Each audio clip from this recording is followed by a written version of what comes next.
Andregg. My company is Fathom Radiant. We're building optical networking gear to connect computers together.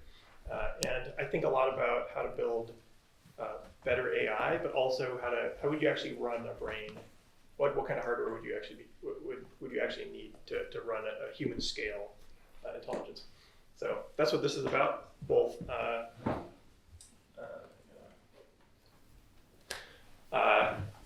building a computer that can run a human scale intelligence safely.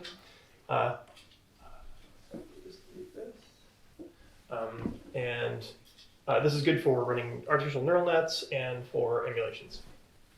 So I'll cover three main things. How powerful of a computer is the human brain? What do we have now? What exists currently? Like how close are we to matching this? And what does it look like in the future? What are the trends? And why do we care about this? Because intelligence, human scale intelligence has brought us all these awesome, fun, and amazing things. But it's locked away in our minds right now. We can't easily copy it or upgrade it. So there's already really cool things happening in the world right now with AI and like interesting things that are replacing large parts of the things that normally our brains do. And getting closer, but and like the models that are being run today are getting larger and larger and getting closer and closer to the size and complexity of the human brain. However, this is all these results are it is running on real hardware somewhere in the world and with like steam rising into the sky, and we're still not anywhere close to the AI depicted in fiction. So if you want to build a computer that can run a human brain, or even just like looking at the human brain, every computer, including the brain, has these main components. You have some input, it goes into the system, it goes into memory, it bounces around and goes to the processor. Processing is like transforming information, memory is storing results, and you constantly need to move data back and forth, and at some point you have some kind of output to the world. So, the neuron looks like this, the brain looks like this, our computers and our pockets look like this. This is a quick map of like the human brain, like high-level connectome map. So there's lots of interconnectivity between parts of the brain. Okay, so let's look at the brain. How powerful is this? Let's look at it from a few different perspectives. So operations per dollar, operations per joule, memory, and communication. So these are the main parts of a computer: processing, memory, and communication. So we'll just kind of go through these in order and say, how powerful is the brain and how close are we today? So ops per second.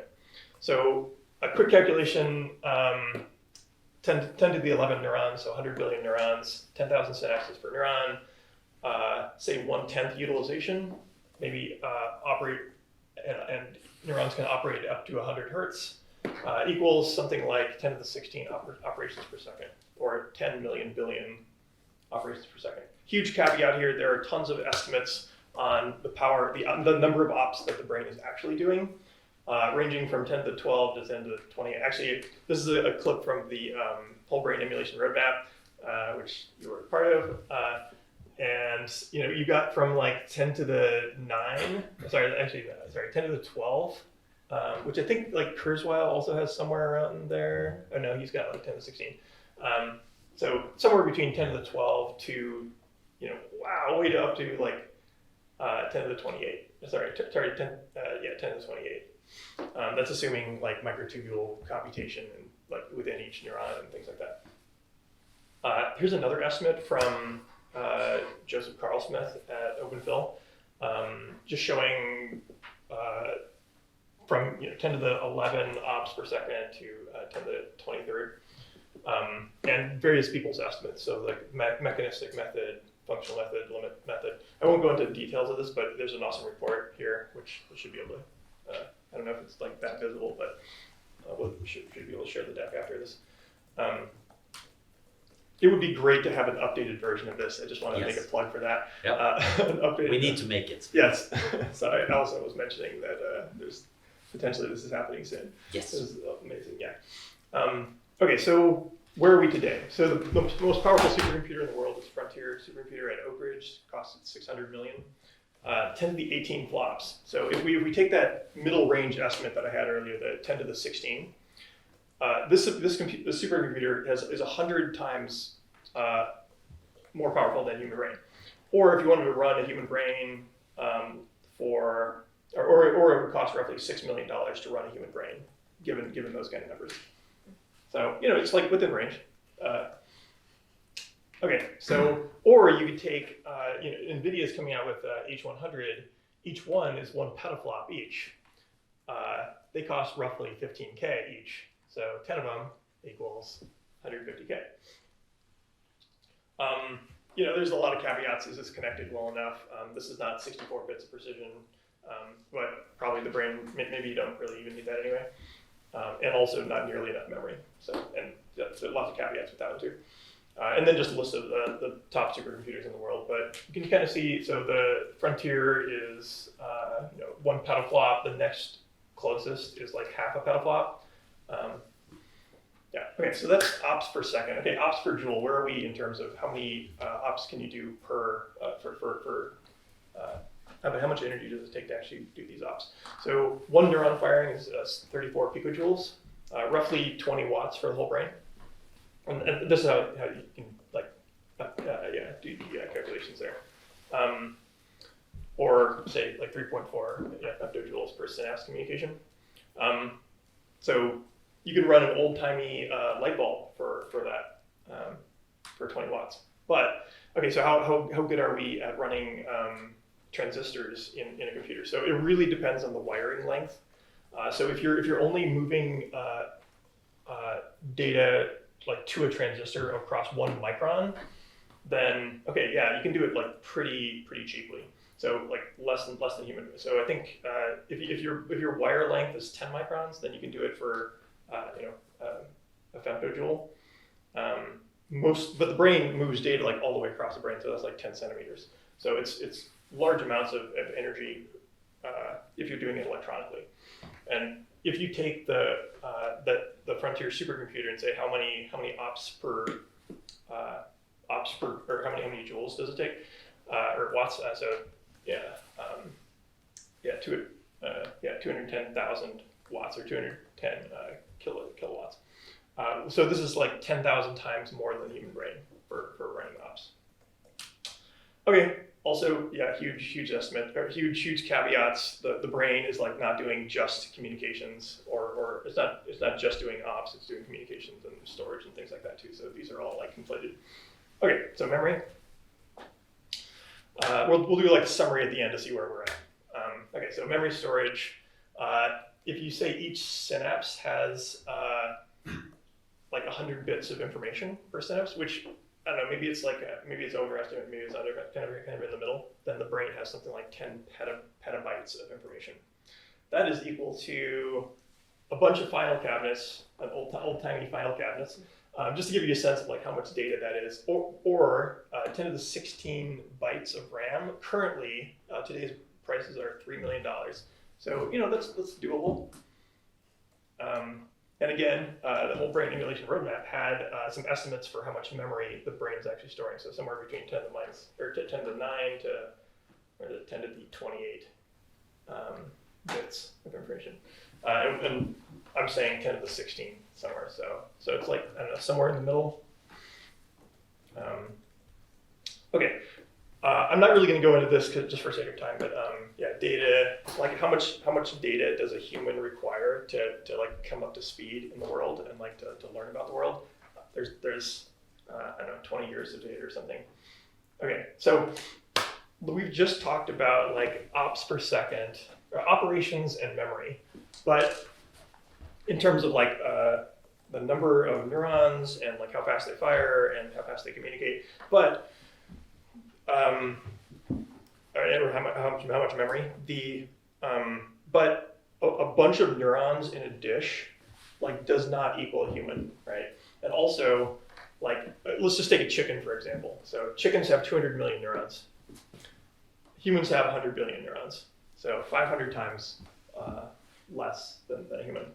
But 500 500 chickens does not equal human, right? Why is that? That is, of course, because of communication, right? These are like small, these are little like isolated pockets of networks. And so if you're looking at the graph of 500 chickens trying to be a human, it's a small, dense cluster of neurons with 200 million neurons. And then each chicken, how fast can they talk with each other? Humans only talk with each other, like the speech is something like 45 bits per second.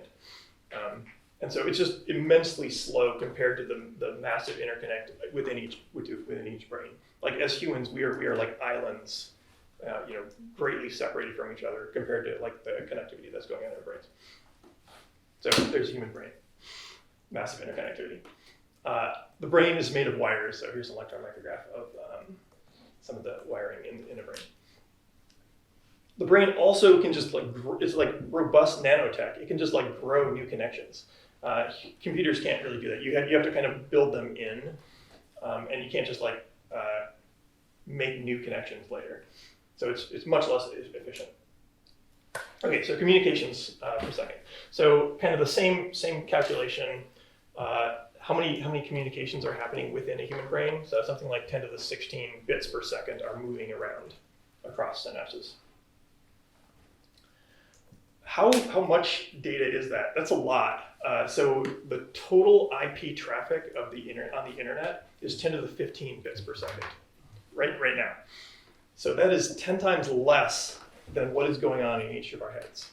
The entire internet data traffic, 10 times less than the human brain. Just to give you a sense of how much communication is happening with it. I mean, these don't look like the supercomputers that we see, with steam rising into the clouds, but this is how much data is moving around. That's also equivalent to if all 8 billion people in the world were talking simultaneously on a cell phone, that's also equal to 10 to 15 bits per second.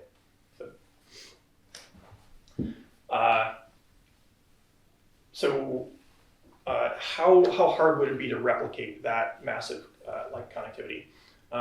Right now, we run large models like GPT-3 or these other ones. They're run on like tens of thousands of GPUs. Each one is a little island to itself with very small pipes between them. So you got a bunch of chips. You're trying to span a model across all the chips, and you need to communicate across that network. There's a massive interconnect challenge for that. So the most powerful computer in terms of connectivity is the Fugaku supercomputer, and that's 10 to 14 TEPs. Maybe I won't go into how traverse edges per second, but roughly you could think of it as they're like similar numbers, and that costs $1 billion. And there's a whole graph, the Graph 500 benchmark measures these, but communication is really hard for current computers. So this is all kind of normalized to how good they were in the 90s. So as chips have been improving in ops per second, the communication bandwidth has not kept up, and the gap has been widening. Flops per second, flops have increased something like 90,000x, whereas the bandwidth for DRAM and interconnect has only increased 30x over 20 years. And so why is that? I'm going to go into a little more detail for communication because that's what my company does. Just let you know you're probably gonna have a few moments. Okay, cool.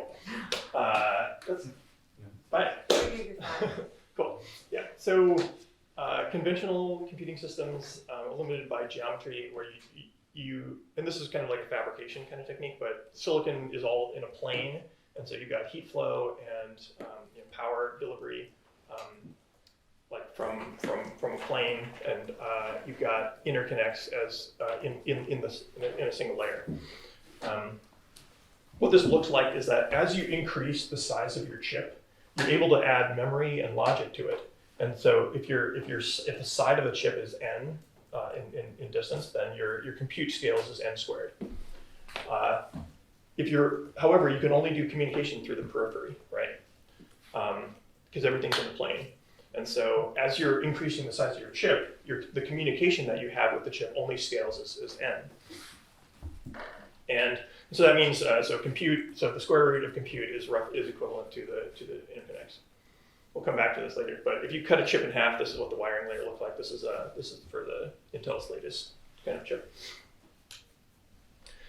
Biology accomplishes this by adding more connections and going into 3D. So using planes maybe for the for compute, and then white matter can do long range connections all the way across the brain, and it scales. This is gray matter, and this is white matter. So you can think of white matter as mostly like communication, like axons, myelinated sheath.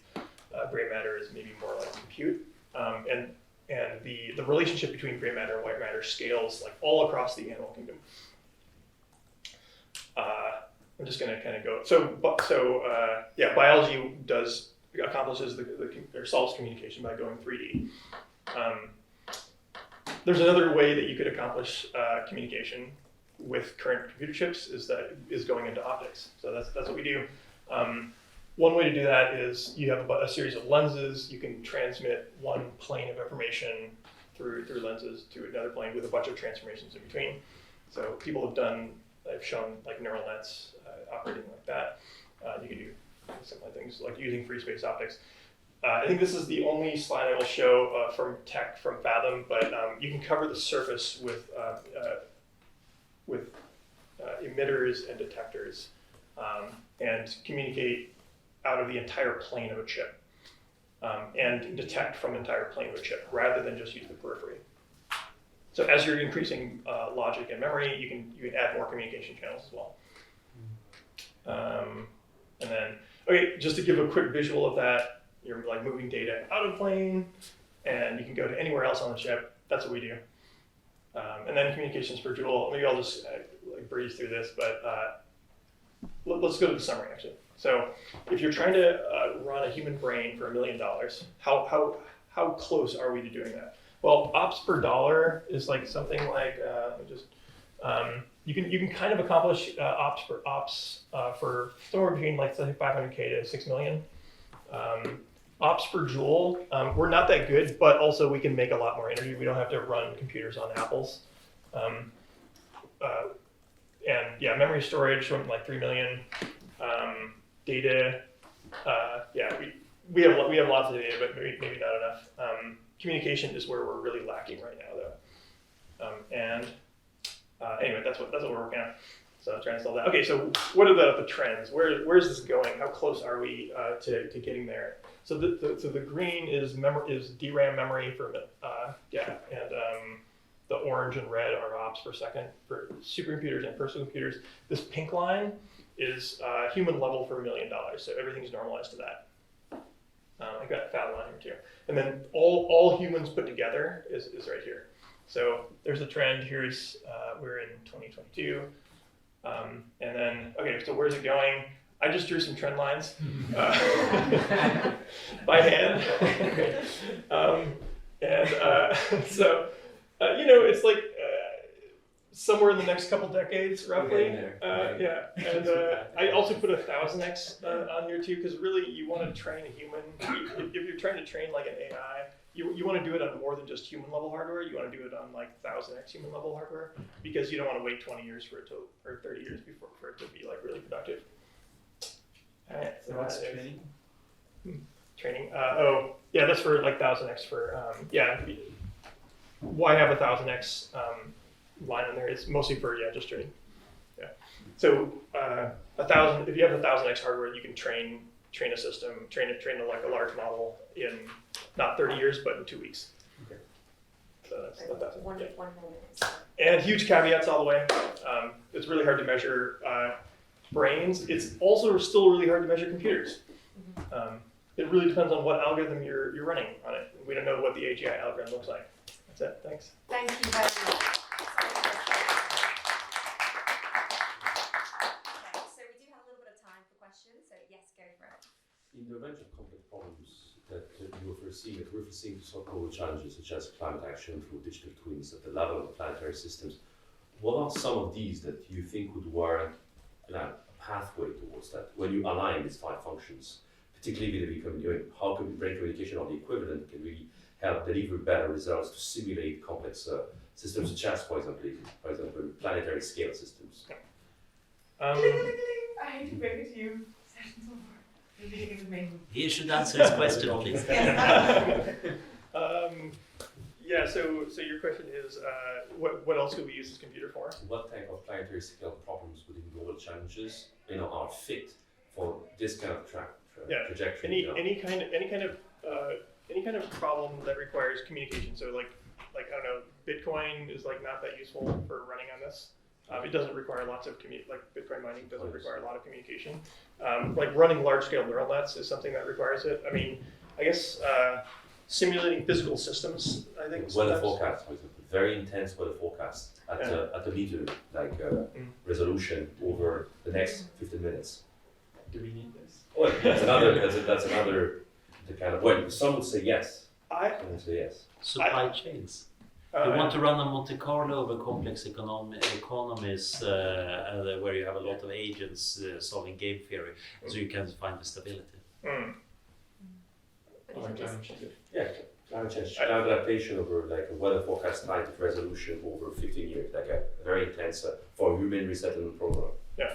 Kind of discussing right now in Sharm el-Sheikh. Yeah, I'm not sure. I've mostly thought about intelligence. So I figured like once we solve that, then we solve all the other problems. Right. Sorry, everybody. We're going to have to listen to Well, Alison. ask me at lunch. Yes. So all the speakers will be around. Also from the people who've spoken, I need to get your note from you if you filled it in. If you haven't, I'll give you till the end of lunch. I'm not meant to, but if you could fill that in so I can get it from you. Thank you so much.